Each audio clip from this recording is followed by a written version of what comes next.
오늘 함께 나눌 하나님 말씀은 여호수아 21장 1절에서 19절 말씀입니다.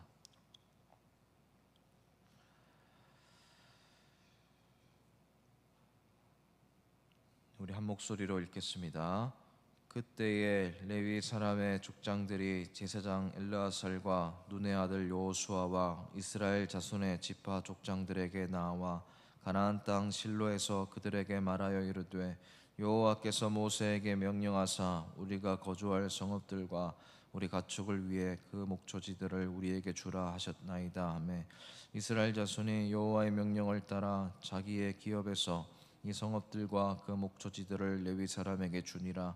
그악 가족들을 위하여 제비를 뽑았는데 레위 사람 중 제사장 아론의 자손들은 유다 지파와 시므온 지파와 베냐민 지파 중에서 제비 뽑은 대로 13 성읍을 받았고 그악 자손들 중에 남은 자는 에브라임 지파의 가족과 단 지파와 므낫세 반 지파 중에서 제비 뽑은 대로 10 성읍을 받았으며 게르손 자손들은 이사갈 지파의 가족들과 아셀 지파와 납달리 지파와 바산에 있는 므낫세 반 지파 중에서 제비 뽑은 대로 13 성읍을 받았더라.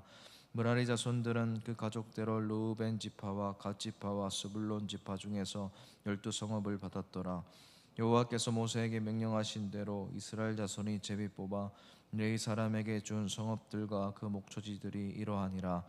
유다 자손의 지파와 시므온 지파의 중에서는 이 아래에 기명한 성읍들을 주었는데 레위 자손 중 그와 자손 가족들에게 속함 아론 자손이 첫째로 제비 뽑혔으므로 아낙의 아버지 아르바의 성읍 유다 산지 기럇 아르바 곧 헤브론과 그 주위의 목초지들을 그들에게 주었고 그 성읍의 밭과 그 촌락들은 여분네의 아들 갈렙에게 주어 소유가 되게 하였더라. 제사장 아론의 자손에게 준 것은 살인자의 도피성 헤브론과 그 목초지요 또 림나와 그 목초지와 얏딜과 그 목초지와 에스드모아와 그 목초지와 홀론과 그 목초지와 드빌과 그 목초지와 아인과 그 목초지와 유타와 그 목초지와 베스메스와 그 목초지이니 이 두 지파에서 9 성읍을 냈고 또 베냐민 지파 중에서는 기브온과 그 목초지와 게바와 그 목초지와 아나돗과 그 목초지와 알몬과 그 목초지 곧 4 성읍을 냈으니 제사장 아론 자손의 성읍은 모두 13 성읍과 그 목초지들이었더라. 아멘. 네, 이제 오늘 본문에서는 1절에서 그때에라는 말로 시작하고 있습니다. 이제 12지파에게 성읍들이 분배되었고 또 도피성까지 지정된 후에 이제 레위 자손들이 그때에 족장들이 나와서 여호수아에게 나와서 그동안 하나님께서 모세에게 명령하셨던 가나안 땅 건너오기 전에 하나님께서 말씀하셨던 대로 우리에게 땅을 분배해 주십시오 그렇게 말을 하고 있습니다. 그래서 2절에 보면 실로로 나옵니다. 이제 실로가 이제 영적인 본진이었다라고 말씀을 드렸던 적이 있습니다. 그리고 이렇게 요청하는 것은 하나님께서 이미 민수기 35장을 통해서 모세에게 말씀하셨던 내용을 기반으로 레위 자손들이 그렇게 요청을 하는 것입니다.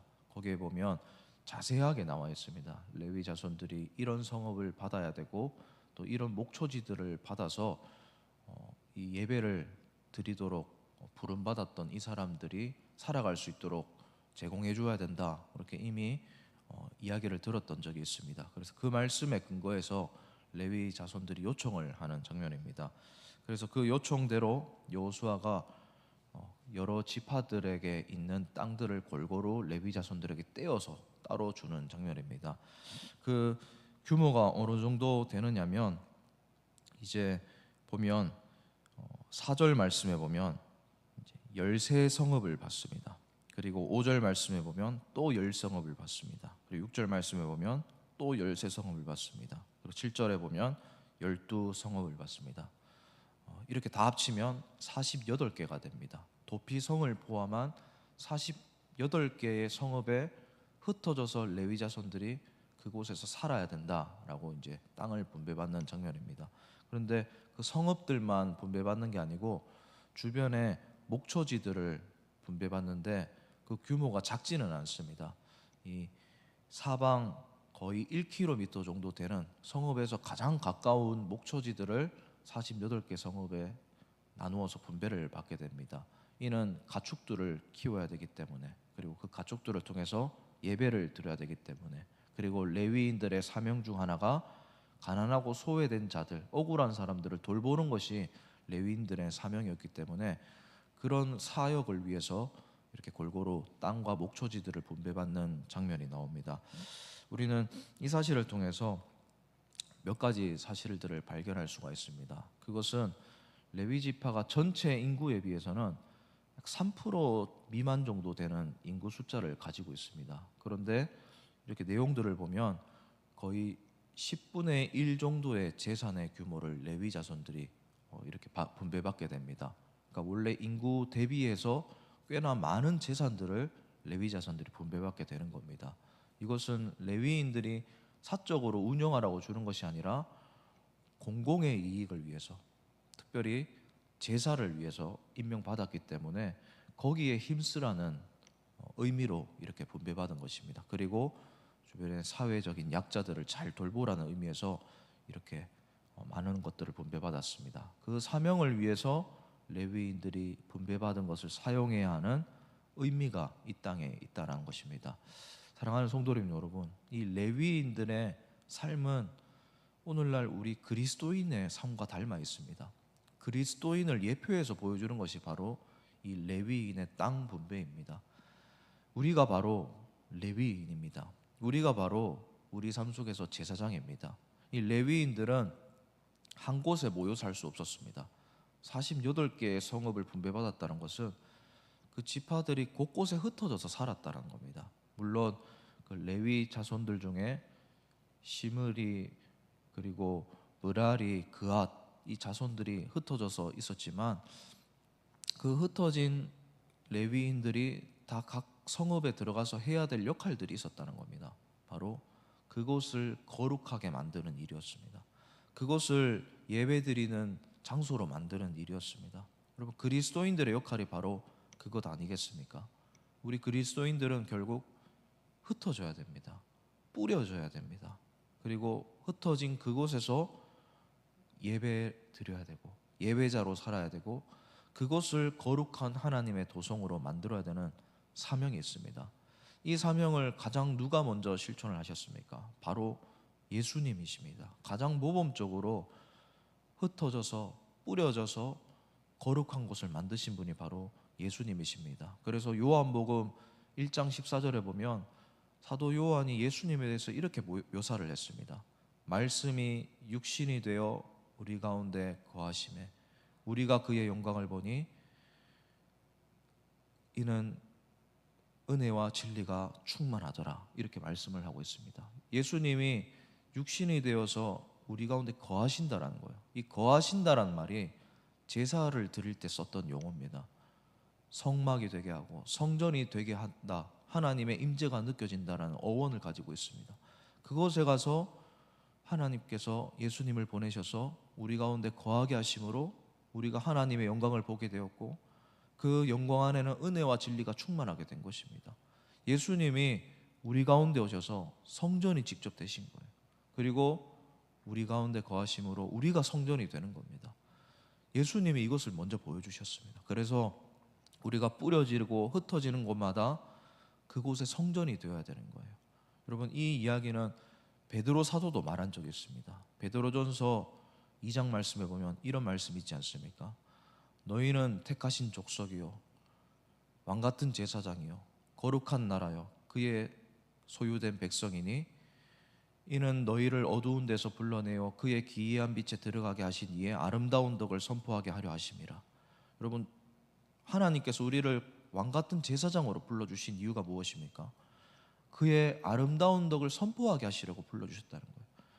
빛을 뿌려라고 불러주셨다는 거예요. 바로 이게 레위인의 사명이었고 우리의 사명이 되는 것입니다. 여러분, 우리는 지금 어느 곳으로 흩어져 가고 있습니까? 특별히 명절날 믿지 않는 가정 가운데서 혼자 신앙생활 하시는 분들이 있을 수 있습니다. 왜 내가 이런 집에 시집 왔지? 왜 우리 가족은 이렇지? 하시는 분도 있을 겁니다.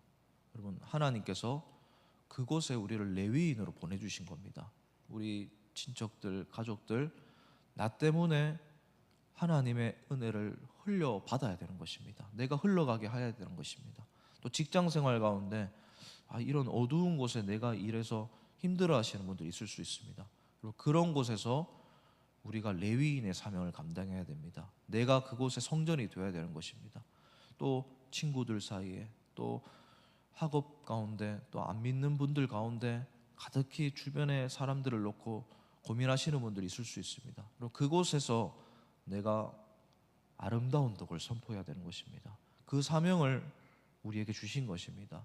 이 사실을 우리가 기억하면서 우리가 살아가야 된다라는 것입니다. 그래서 레위 자손들을 보면 그 사명을 감당하도록 하나님께서 기업들과 목초지들을 살아갈 요건들을 다 주셨습니다. 힘과 능력을 하나님이 주셨다는 거예요. 우리도 내 힘으로 하는 것이 아닙니다. 하나님께서 감당할 수 있는 능력과 지혜와 여러 가지들을 제공해 주십니다. 그래서 우리가 늘 그 사명 감당하실 때 하나님께서 감당할 수 있는 능력 달라고, 그리고 하나님께서 지혜 달라고, 그리고 감당할 수 있는 체력과 재정을 하나님께서 허락해 주셔서 멋지게 그 사명 잘 감당할 수 있게 달라고 그렇게 기도하시면서 살아가며, 또 그곳에서 아름다운 성전을 이루며 제사장으로 살아가는 우리 성도님들 되시기를 주님의 이름으로 진심으로 축복을 드립니다. 네, 오늘 아침 우리는 레위인에 대해서 이야기를 들었습니다. 레위인은 총 48개의 성읍을 분배받았습니다. 흩어져서 살아야 된다라는 겁니다. 거기서 제사장의 역할을 감당해야겠습니다. 우리도 흩어져야 됩니다. 그리고 이미 뿌려졌습니다. 그곳에서 레위인처럼 왕같은 제사장의 역할을 감당하며 살아가는 우리 모두가 되기를 진심으로 주님의 이름으로 축복을 드립니다. 이 시간 우리 오늘 말씀 생각하면서 함께 기도하며 나아갔으면 좋겠습니다.